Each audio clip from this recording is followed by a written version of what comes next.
Quran Tilawat, Surah Al-Ma'idah, Para 7, Ayat 87-93, Ruku 12, recited by Zahida Malik Official, Daily 1 Ruku. يا أيها الذين آمنوا لا تحرموا طيبات ما أحل الله لكم ولا تعتدوا إن الله لا يحب المعتدين وكلوا مما رزقكم الله حلالا طيبا واتقوا الله الذي أنتم به مؤمنون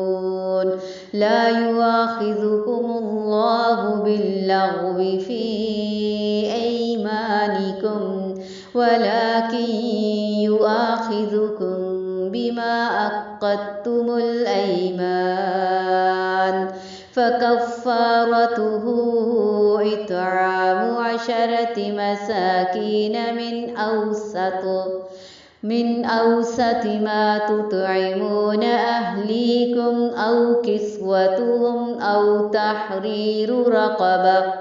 فمن لم يجد فصيام 3 أيام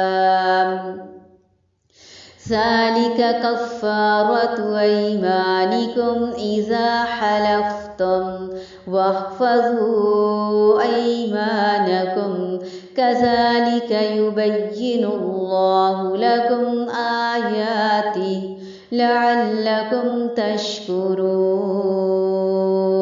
يا أيها الذين آمنوا إنما الخمر والميسر والأنصاب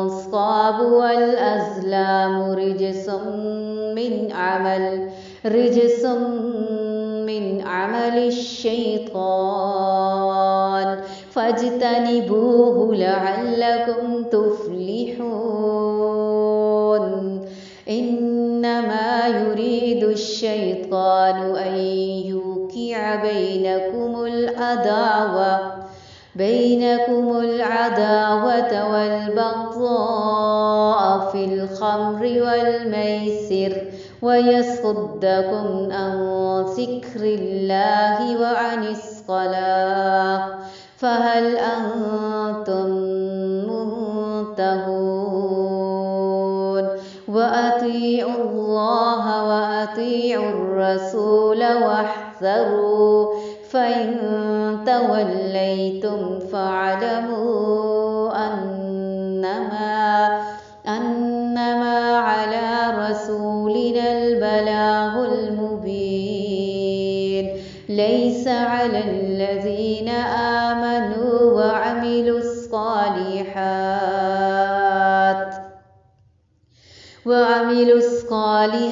جناح فيما طعموا إذا ما اتقوا وآمنوا وعملوا الصالحات ثم اتقوا وآمنوا ثم اتقوا وأحسنوا والله يحب المحسنين